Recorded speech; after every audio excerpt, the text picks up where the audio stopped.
नमस्कार दोस्तों, जातक कथा इस चैनल में आप सभी का स्वागत है। तो आइए शुरू करते हैं आज की कहानी। आज की कहानी का शीर्षक है सहिष्णुता का व्रत। कुंडक कुमार नाम का एक सन्यासी एक बार ठंड के दिनों में हिमालय से उत्तर वाराणसी पहुंचा। वहां उसके बचपन का मित्र एक सेनापति था। उसने सन्यासी को राज उद्यान में स्वच्छंद भ्रमण की अनुमति दी। एक दिन कुंडक कुमार उद्यान में बैठा तप कर रहा था कि तभी वाराणसी का एक दुराचारी राजा अपनी प्रेमिकाओं के साथ वहां प्रविष्ट हुआ। वहां वह उन सुंदरियों के साथ आमोद प्रमोद करते हुए सो गया। राजा को सोता छोड़ सुंदरिया बाग में भ्रमण करने लगी। तभी उनकी नजर कुंडक कुमार पर पड़ी जो साधना में लीन था।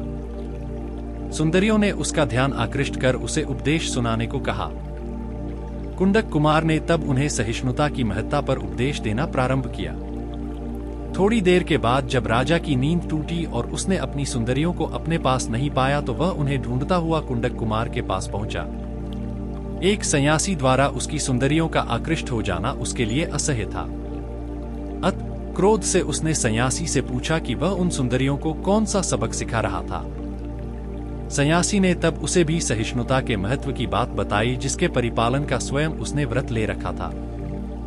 यह सुन राजा ने उसे कोड़ों से पिटवाया। जब वह लहूलुहान हो गया तो राजा ने फिर पूछा कि उसके व्रत का क्या हुआ। खून से लथपथ सन्यासी को कोई क्रोध नहीं आया और वह सहिष्णुता के व्रत का ही गुणगान करता रहा।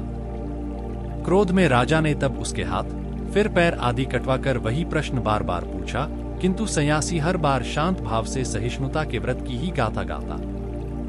अंत में उस सन्यासी की सहिष्णुता से परम क्रुद्ध हो राजा ने उसकी छाती पर लात मारी और वापस लौट गया।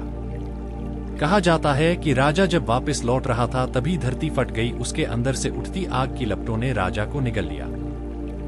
सन्यासी के घाव भी तभी स्वयमेव क्षण मात्र में भर गए थे और वह पुनः हिमालय पर वापस चला गया। याद रहे, हमारे अच्छे विचार ही हमारी सबसे बड़ी ताकत है। अगर इन कहानियों में से एक भी कहानी आपके जीवन में सकारात्मक बदलाव लाती है और आपको अपना जीवन जीने में सहायक होती है तो हमारे इस चैनल का उद्देश्य पूरा होता है। ऐसे ही जातक कथाएं सुनने के लिए जुड़े रहिए हमारे साथ। और हाँ, चैनल को लाइक, सब्सक्राइब और शेयर जरूर करें। धन्यवाद।